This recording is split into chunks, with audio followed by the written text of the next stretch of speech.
It's being referred to as Autism Spectrum Disorder because if you've met one kid with autism, you've met one kid with autism.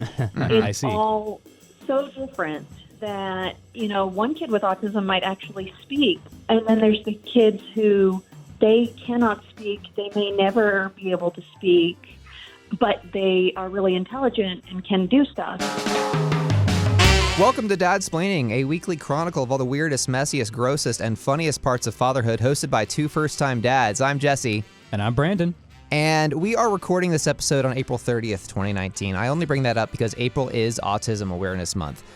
For this week's episode, we are speaking with our listener, Corina, who is the mother of a 5-year-old child named Jace, who was diagnosed with Autism Spectrum Disorder. We are going to get an education on that because I know it's something that a lot of parents who aren't in that situation don't know a whole lot about. I know I don't know a whole lot about it, so I'm very interested to hear and learn some things. But before we get into all of it, Brandon, if our listeners want to reach out to us, where can they find us? You can find us on Facebook, Twitter, and Instagram at Dadsplaining Podcasts. You can drop us an email at dadsplainingpodcast@gmail.com, and you can check out all of our episodes anywhere you get your podcasts. Fantastic. So, Brandon, what's new with Noah this week? What's new? What's not new? Everything that's new is old as new. Everything is new every different day, and it feels old and new at the same time. When did I start listening to a Dr. Seuss book? I just created my own. I don't know. We're all over the map, man. I mean, we're at that period where everything feels like it's changing. You get yourself one way with all the baby kind of stuff and the bottles and the routines, and now we're like, hey, you need to get rid of those bottles. You need to throw that all out the door and get over to solids and everything. So I'm coming at you with a good week. It's been good. He's eating food. It's a big milestone. That's huge. Solid food. Solid food, I should claim. Yes, he's eating solid foods. He's liking most of what we put in front of him, which is a big change from the prior week. So parents out there, you know what I'm feeling like. Last week, it felt like I was going to die. Like everything was going horribly wrong because nothing was working. This week, it's like the sun is shining just for me, except not just me, but my wife and our kid. Like everything is going wonderfully. I don't know why.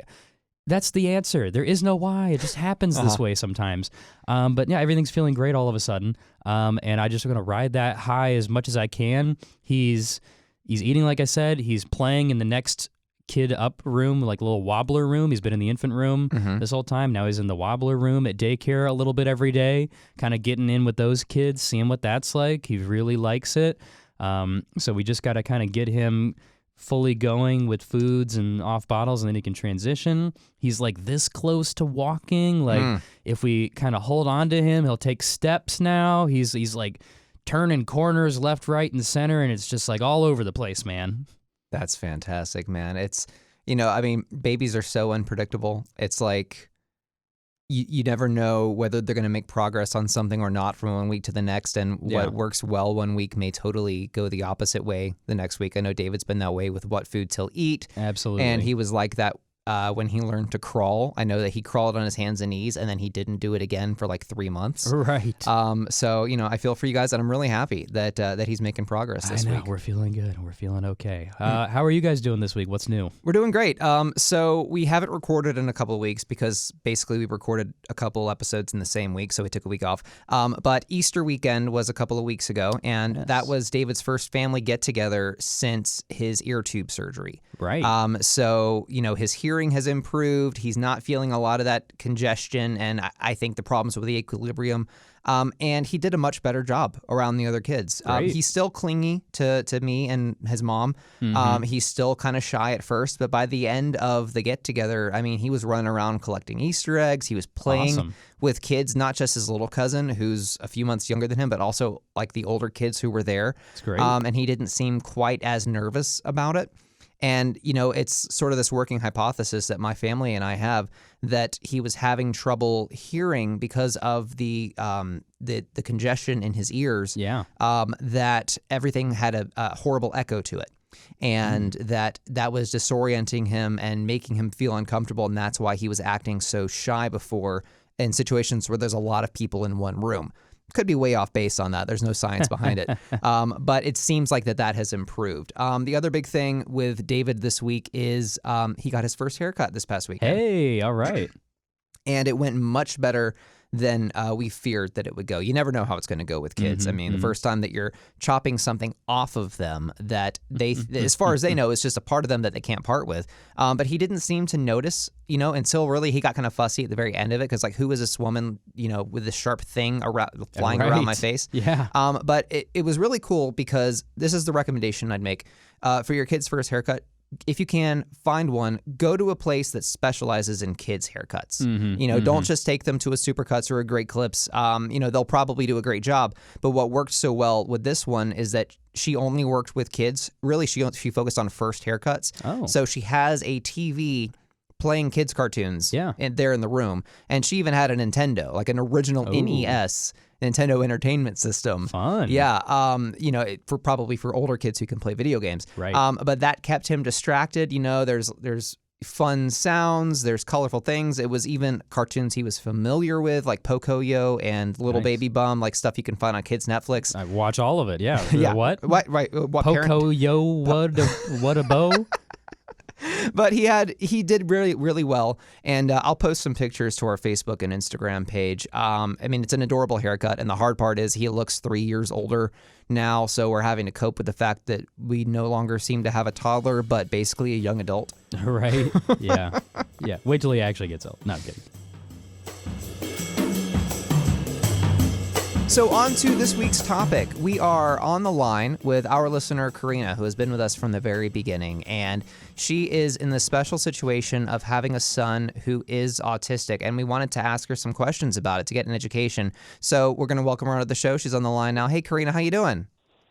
I'm good. How are you? We are doing great. Thank you so much for asking. And thanks for taking the time to be with us today. No problem. Where I want to start with your son Jace, he's 5 years old. At what point in his life did you discover that he had autism? When he was born, he had a whole bunch of issues, and we were told that he would have neurological delays, speech delays, or some kind of delay. So we had the upper hand pretty much. We kind of knew that he was going to have some sort of issue. Right. But then he developed what seemed to be normally until he got to a point where other kids his age were starting to talk, starting to make noises, stuff like that, and he really didn't get there. Mm-hmm. So his pediatrician recommended for us to get him diagnosed or get him evaluated. Right.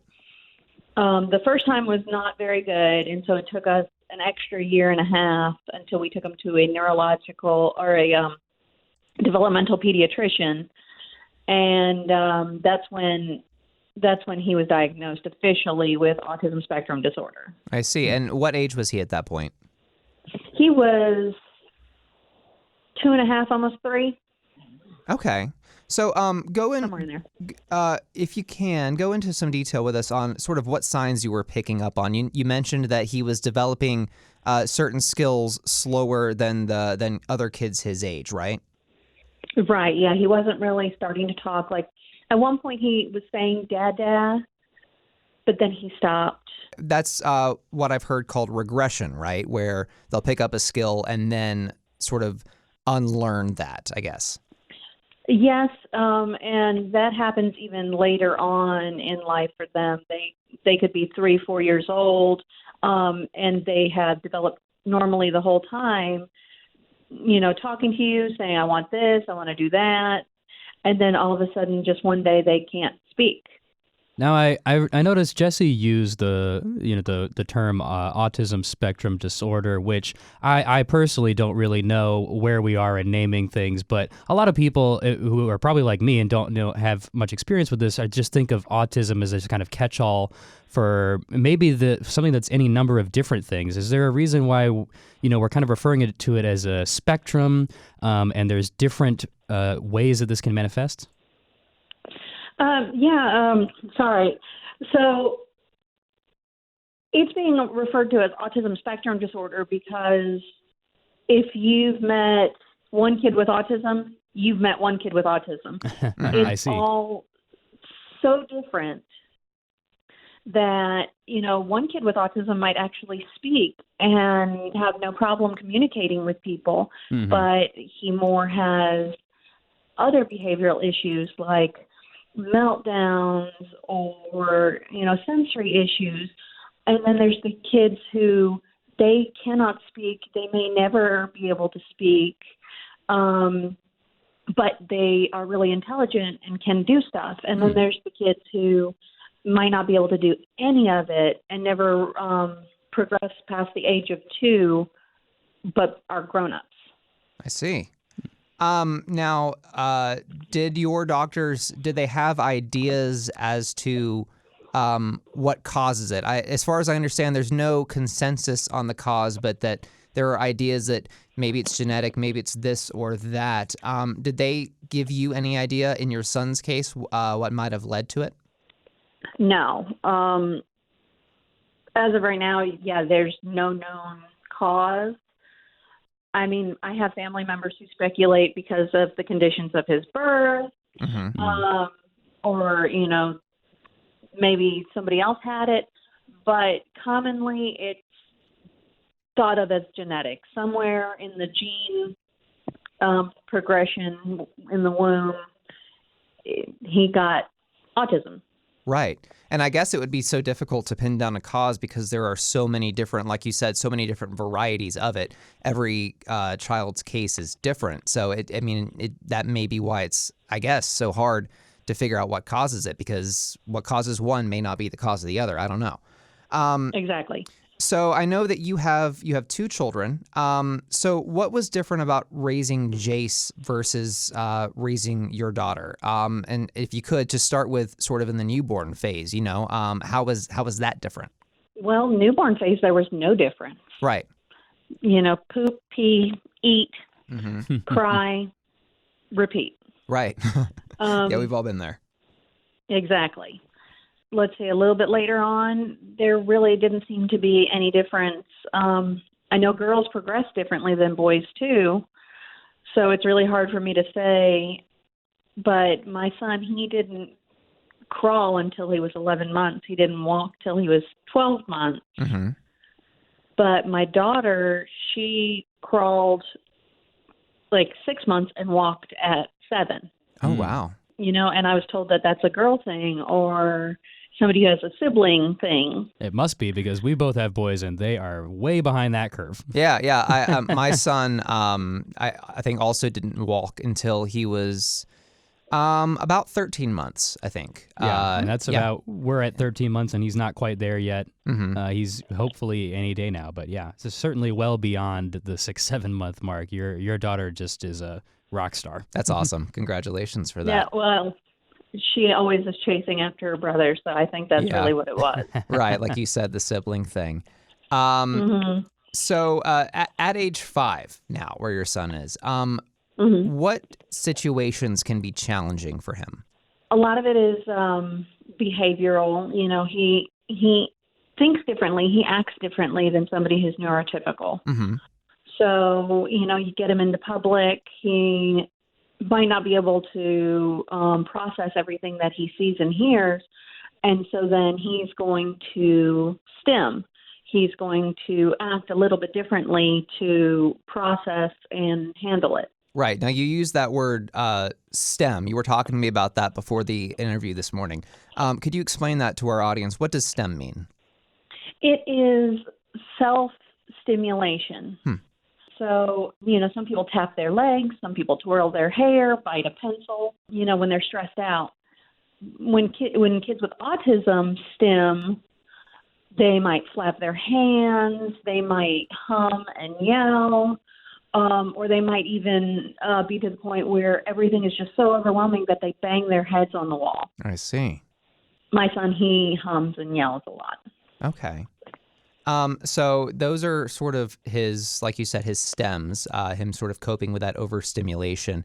And in those moments as a mother, I mean, I know that that's got to be challenging for you. What are you able to do to go in and work with that situation? Well, stimming is actually a good thing. So for the most part, I let him stim. Okay. If it's going to help him walk through a mall or go through a loud environment, him humming to himself, I'll totally let him do that. Sure. But if it's going to be too overwhelming, I do keep headphones with him. Some parents, if their kids have problems with light, they bring sunglasses, things to help calm the situation for them. Right. So sort of reduce the intensity of the sensory stimulation, I guess, is Exactly what the goal is there. Which I guess it sort of reminds me, a week or two ago, you posted something on your Facebook page about, I think it was called auditory perception disorder. Is that something that you have experience with through Jace, and could you explain that to our audience? Because I found that really interesting. It's actually something I'm just learning about. But so because of all his different senses, he chews on everything, almost like a teething baby. But yeah, it's something I'm still learning about. But yeah, it actually puts things into perspective, what's actually happening to him and why he's doing the behavior he's doing. Right.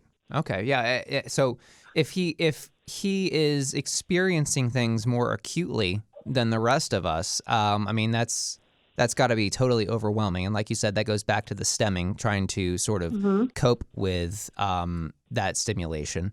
And I could see how that could cause all kinds of problems and all kinds of frustration. And that kind of leads me to another term that you used sort of in our pre-interview prep you used the term meltdown, which I know a lot of parents will use when they're talking about their kids throwing tantrums, which is something that every parent deals with as a kid throwing tantrums. But when you use the word meltdown, you used it in a slightly different context. That's what I was struck with. And I want to know, with a child who is autistic, what do you see when you experience a meltdown? Okay, so from our point of view, what we see when we see a meltdown is exactly what you would think with a temper tantrum. Sometimes falling to the floor, sometimes screaming, sometimes kicking their legs. But with a kid with autism, it's not because they want a toy and I said no. It's because the input from all of their sensory things is just so overwhelming. Right. It's like they become overloaded and I just can't handle all this input right now. And so I'm going to scream, I'm going to rock, I'm going to lay on the ground and kick my legs or whatever it is that each kid does during a meltdown. I see. Yeah, that's we were just, I think 2 weeks ago talking about tantrums, and for parents with kids who are, I think the term is neurotypical, I guess one of the key differences is a lot of times the cause can be predicted because it's like you said, they want something and we're telling them no, and they're dealing with the fact that in this world you can't always get what you want, or they're hungry, or they're tired, like the things that you can prepare in advance that aren't just the environment. So, that difference being you can't control the environment, I guess all you can do is prepare, like you said, with the earphones to reduce the auditory stimulation, or sunglasses to reduce the visual stimulation. But sometimes it's smells and touches and stuff like that. So, those can't really be stopped. And so, sometimes you can't even stop a meltdown. And the only thing I can say about meltdowns to other neurotypical people is please be kind, because you don't know if that kid has autism or not. And he might not be having a tantrum like you think. Right.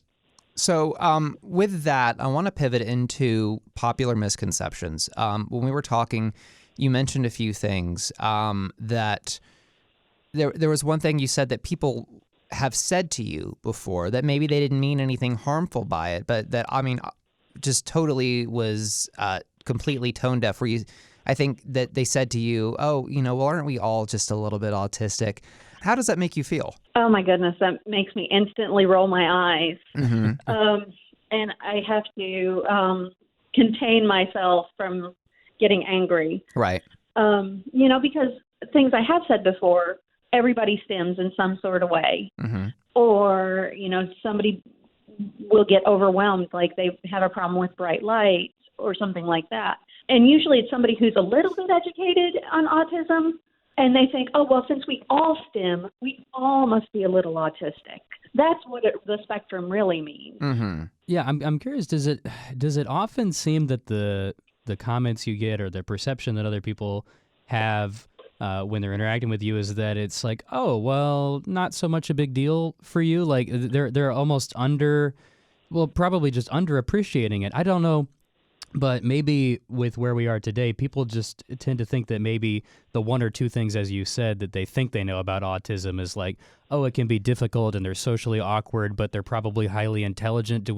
Does it seem like society at large just thinks that anyone autistic is like Rain Man, but with social awkwardness? Yes, a lot of people think that. And my son is pretty smart. He can count in 3 different languages. Wow. So, at age 5. So it's 2.5 more than me. Yeah. Yeah. But, then they look at him and they go, oh, my gosh, he's like Rain Man. Uh-huh. It's like, no, I'm not going to throw toothpicks on the floor and he's going to tell me how many they are. Exactly. Right. Yeah, he's not a movie character. He's a real person. I think Exactly. He's Jace. Yeah, exactly. Yeah, Right. I think that's the thing that the hard part about when things like Rain Man come out or movies. Who is Corina, help me if you've seen this movie. Claire Danes starred in an HBO movie where she played. Temple Grandin? Yes, Temple Grandin. That's an amazing movie. Yeah, I've only seen a little bit of that movie, but I think sort of the double-edged sword is people will see that, and the great thing is it brings awareness. But then people, I think, they think that all there is to it is all they see on screen, and that movies kind of glorify things, And even if it's not in a huge way, but they'll see a character like Dustin Hoffman in Rain Man and think that they almost look at it as a cartoon character. They'll look at the idea and not see it for all that it is, and just see it for that one little narrow definition. Right. And that's why I wanted to have you on today. Is that it's hard for people to understand it unless they either know someone who is going through it or they can hear a story from someone who's going through it. And I think that's why it's important to hear things like that. Yeah, I'm a little curious. I mean, in the infinite time I'm sure you have, Corina. Do you watch any of the maybe more recent TV shows or what I'm thinking about? There's a couple that I've seen, and obviously I don't know what's right and what's wrong and how they're portraying situations of autism, but I know that there was a show a while, not too long ago, called Parenthood, and one of the parents in that had a kid that was autistic, and they went through, a good bit of that as a regular, thing that they were kind of dealing with throughout the show and how it was handled. And then even today, right now, a pretty popular show is The Good Doctor, where there's an adult with autism who is trying to become a surgeon and kind of dealing with that whole fallout. Obviously, incredibly dramatized.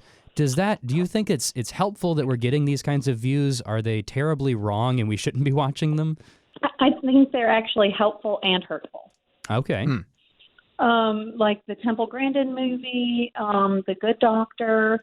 I haven't seen Parenthood, and I saw only one episode of Atypical, which is a show on Netflix. Mm-hmm. Yes. Mm-hmm. They show different things. Like The Good Doctor and Temple Grandin, they actually both think in pictures. They don't think in thoughts like we do. Images come to mind, and then they can process the images, and then they can say what they're thinking. And in The Good Doctor, they show him picturing his books or whatever it is he's doing, and then he says what's going on. So that helps. It helps people know, that they think differently, that they act differently. The actor does a good job of not making eye contact. Eye contact can hurt for kids with autism. Oh, wow. And also with The Good Doctor is that they hire a lot of actors with autism to play other roles. Oh, that's fantastic. I didn't know that. Yeah.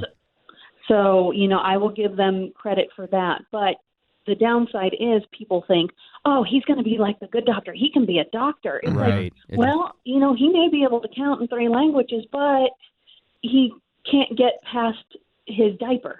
Right. Mm-hmm. Mm-hmm. And he might not ever be able to live alone. Mm-hmm. So people, thinking that it's this glorious thing that everybody's going to be, everyone with autism is super smart and, can do all these great things. That doesn't mean that that's really the case. Right, because like you said earlier, every case is different. Exactly. So in Jace's case, as he gets older, obviously he's going to have unique challenges to overcome. And really it's hard to predict because like you said earlier, it's sometimes he makes great strides and then sometimes he regresses. What do you, I guess, how do you hope it will go as he sort of progresses into his teen years and adulthood?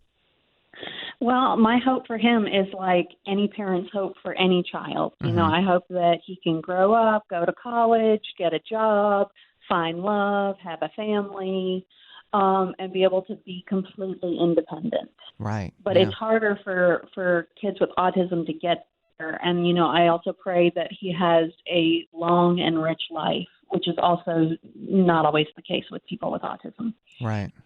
Does it seem to be the case that now versus 20 years ago that we know more, at least a little bit more about it and more people are being diagnosed with it, that the future may look like better care, better treatment, better resources for people on the spectrum? Oh, yeah. I mean, a friend of mine from high school, she even runs a house that helps grown-ups with autism with jobs, with housing, That's all great. those things. You know, adults are getting diagnosed all the time with autism. They might have had problems when they were kids, never knew it. Right. Because they can speak completely fine. And, you know, now they're getting the resources they need. But, yeah, there's so many different resources out there now. And getting the help you need is readily available versus 20 years ago when that kid who really kept to himself was just that weird kid. Right, right. So where does a parent go or an adult go to find these sort of resources? Is it state by state? Like I know that you live, I think, in Mississippi, and you used to be here where we are in Georgia, and that you sort of communicated to me that it was the process of finding resources was different between those two states, right? Yes. Now that I know a little bit more, I could probably find the resources in Georgia, but doctors and therapists, they don't really tell you everything, or schools don't really tell you everything. But one thing I recommend is if your child is even slightly delayed, or if you see that they're doing something a little bit different, is early intervention. Go see a developmental pediatrician. They can get you an official diagnosis. Once you've got an official diagnosis, then the world is your oyster. There's things called ABA centers, Advanced Behavioral Analysis Centers, that even if you don't take your child there, they will give you resources. They are there to help people with autism or any behavioral disorder, and they can tell you, okay, here's who you need to call, here's what you need to do. And that's exactly what I did when I moved to Mississippi. I called the Mississippi Center for Autism, and she goes, okay, well, here, you need to call the school, you need to do this, you need to do that, then you need to get a more recent referral, and then you can come see us. I see. Okay. ABA centers. That's good to know. And then the organization in Mississippi, I think you said did you say it was the Mississippi Society for Autism? What was it called? A Mississippi Center for Autism. Center for Autism. Thank you. I'm looking at a website right now called special-learning.com, which under the sort of the subtitle is Autism Education for Parents, Teachers, and Therapists, and it looks like a directory state by state for these ABA centers. So I'm asking because I'm going to put some links in our show notes to where parents can find these resources if that's their situation. Is it the case? And even if you don't know, you can call an ABA center or call your school, and they will help you. They will do everything they can to help you. Thanks. Yeah, it sounds like there's obviously resources out there, and maybe the challenge is just finding them. Did you find, is it the case maybe that when you're just kind of starting out and you're not even thinking that anything is going differently at all, did you find in the beginning when you were going to your kind of garden variety pediatrician, were they giving you indications or hints? Were they thinking about it, looking at it? Did you find maybe they weren't anticipating, or if there was any delays, they were just kind of chalking it up to, well, kids could just be a little bit behind? We talked about the walking as an example. Did you kind of have to push the needle on that at the very beginning of being a little more proactive?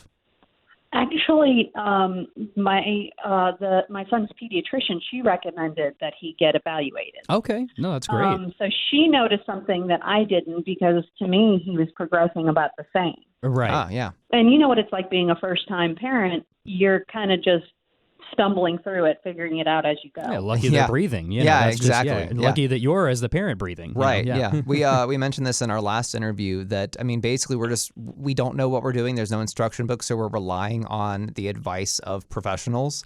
And if it weren't for that pediatrician, I mean, you might not have caught the signs. Because, I mean, you're a good mother doing her best, but you don't have the years of schooling to look for those signs. Mm-hmm. And, exactly. And I guess that's why it's important not just to rely on your pediatrician, but to make sure that you're with a good one who is going to be looking out for everything. So then I guess that pediatrician, once she recommended that, she referred you to a developmental pediatrician? Well, she just told me I needed to get him evaluated. I had talked to my son's daycare at that point in time, and there was actually this thing in Georgia called PEEP. I don't know what it stands for. But they sent two therapist people to evaluate him. And frankly, they had done a horrible job. They sat on two ends of a room, and they held up a toy, and then the girl across the room would hold up a toy, and then the other girl would hold up another toy. And then at the end, they looked at me and they're like, well, he's not really looking at our eyes.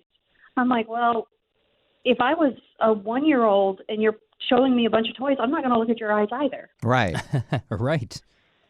Well, and so, I didn't really trust their judgment, and maybe I should have, but it took me another year or so until I was like, you know what, I really need to get him evaluated again. Mm-hmm. And then I took him to the developmental pediatrician. I talked to his pediatrician again, and she was like, oh, when I told you he needed to be evaluated, I didn't say you had to go this way. I should have talked to her first instead of trying to figure out my own way around it. I see, because okay. And that's, and that's something else that I think a lot of parents, it may not occur to us, especially first-time parents, because, again, we don't know what we don't know. We don't know what's out there, that our pediatricians quite often have resources, and all you got to do is ask. But no one told us that we could ask. Right. So that's, I mean, it's fascinating that she was able to get you that, and thank God that she got you to the right people, and that you were able to move on from there. So are there what else should people know? With everything that you've experienced as Jace's parent, things you've learned, resources you've been able to access, what would you like listeners to know? Okay. Well, first thing is autism doesn't have a look. Mm-hmm. Neurological disorders like ADD, dyslexia, they don't have a look. Anybody can have it. So if you think like, oh, my child might not be walking at 2 years, but he doesn't look autistic, he'll be fine. Right. That's kind of silly if, say, they were paralyzed or if they were deaf, so just keep that in mind if there are ever any issues. Early intervention is key. That's another thing, is if you're noticing anything, even if it's something slight, talk to your pediatrician about it. They can recommend a behavioral pediatrician if they think that it's something. If they're 5 years old and then something happens, obviously, that's a little bit later, but still get them diagnosed or get them looked at as early as possible, because that is their best way for success into adulthood. Let's see. Actually, my ABA therapist, my son's ABA therapist, sent me stuff. Oh, good. Oh, yeah. I mean, the only other thing is finding services. Mm-hmm. If you do have a diagnosis and you do find stuff, do everything you can to get them help. And lastly, when they go into school, get an IEP, that's an individualized education plan or program, that will help the school know how to teach your child. That's great. I didn't know. That was a resource. Yes, and it's awesome because you can have therapists come to the school to be with them, or you can have, my son sometimes needs what's called picture stories. Mm-hmm. So telling him to sit down and do his work, he's not going to do it. He just can't process all that input at once. But if I make a picture story that has a picture of somebody sitting down, then it says, I need to sit down. Then a picture that says, I need to pick up pencil, then telling him step by step what to do, it'll actually help him to succeed. And I actually can add that to his IEP so teachers know, okay, I can't just tell him what to do. I need to make a picture about it. Right. Or like I said, if he's sitting and he's looking like he's ignoring you, he's actually listening to everything. So, sometimes teachers just might need to let him sit off in a corner and be to himself. That doesn't mean he's not learning. He might be taking in every single thing you tell him. Right. That's how he knows the 3 different languages and counting anyway. Yeah. Yeah, there you go. Wow. Now, before we go, there is, when we were talking in the pre-interview, you mentioned the way that people will often associate vaccinations with autism. As a mother that's in this situation, what is your response when people bring that up? Vaccines don't cause autism. They just don't. Are vaccines good? Yes, they will help you not to get polio, but they don't cause autism. Yeah, sometimes there's some side effects, this, that, or the other, but still, I would rather my son be alive with autism than be dead. Mm-hmm.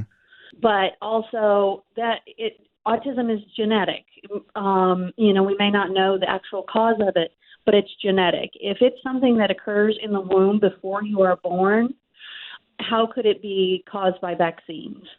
Also, in a time before vaccines, it's very likely that many great people in history have had autism. Mm-hmm. So how could they have gotten it if they didn't have vaccines yet? Right. Right. And I wanted to bring that up especially as right now all across the country we're seeing outbreaks of measles, which should not be happening. And, I just wanted to hear that from a mom like you. So thanks for bringing that up. Not a problem. Okay, so we're kind of reaching the end of our time here. Corina, before we let you go, is there anything else that you want to share with our listeners? Well, the last thing I can tell you is that kids with autism are amazing. Mm-hmm. I love my little boy so much, and he is fantastic. Just because he's a little bit different doesn't make him different. Mm-hmm. And if you know somebody with autism, don't treat them like they're different. They're still kids. They want to run, they want to play, they want to be loved, just on their terms. Wonderful. I think we can end it there. I think that is a great place to wrap this up. So, Corina, thank you so much for coming on. Please keep in touch with us. I know that you will in the comments section, as you do. And we love hearing your perspective on stuff, so please keep that up. Well, thank you.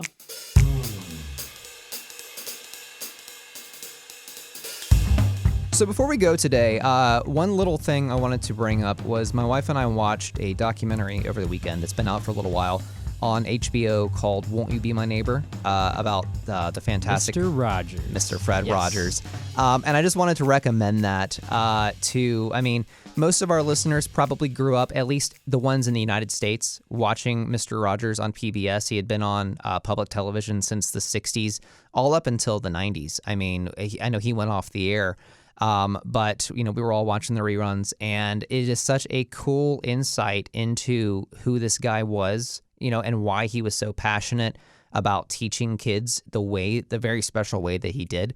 I don't know if it's on the air anymore, old reruns of Mr. Rogers' Neighborhood, but I don't know. I can't find anything on TV quite like it. I think it was really beneficial to my childhood, at least. I'm pretty sure, maybe this is outdated, but I believe Mr. Rogers, the old episodes, are on Netflix now. Really? Could be wrong about that. Ooh. I feel like I heard someone mention that. And then, well, it's obviously not the same.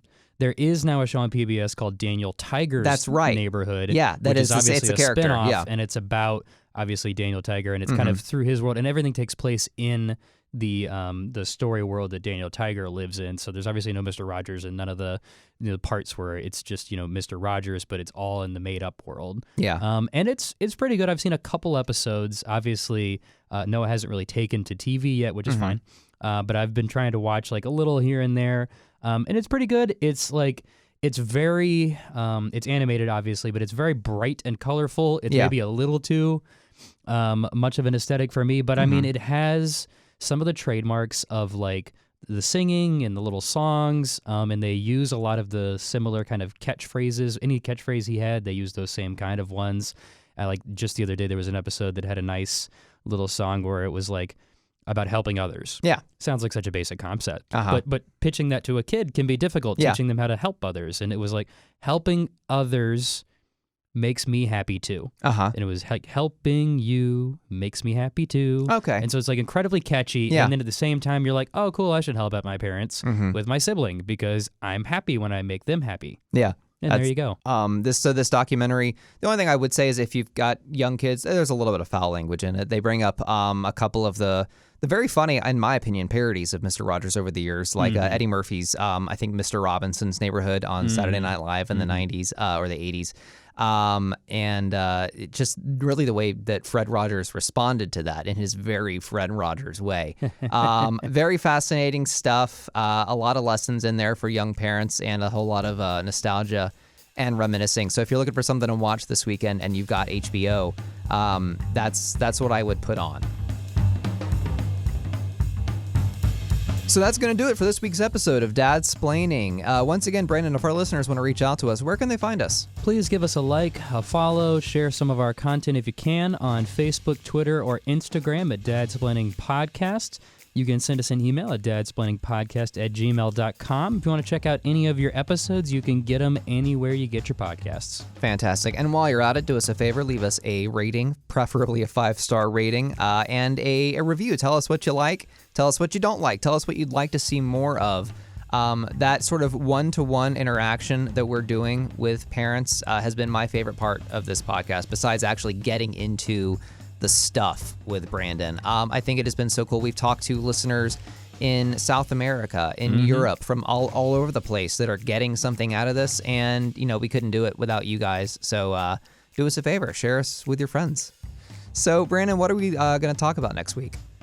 Next week, we're going to dive a little bit into one of the major cruxes that you probably face as a parenting duo. If you are fortunate enough to have two of you in the situation, you might often disagree about an approach that you're taking with your kid. Oh, yeah. And I'm going to talk through a recent example that I've got of mine where myself and my wife, we had a little bit of a difference of opinion on how we should proceed with my son in eating solid foods. I talked at the top of the episode about how he's making great progress. That was only possible because we initially disagreed and we had to figure it out. And Jesse, I'm sure you have numerous examples of where you and your wife may have disagreed about something, and we'll just kind of talk through something that's a little bit of a difficult conversation, but you got to do it. Fantastic. So until next time, I'm Jesse. And I'm Brandon. And hey, Brandon, what time does Sean Connery arrive to a Wimbledon match? Sean Connery at 4 o'clock. I don't know. 10-ish. Sorry. All right, we'll see you guys next time.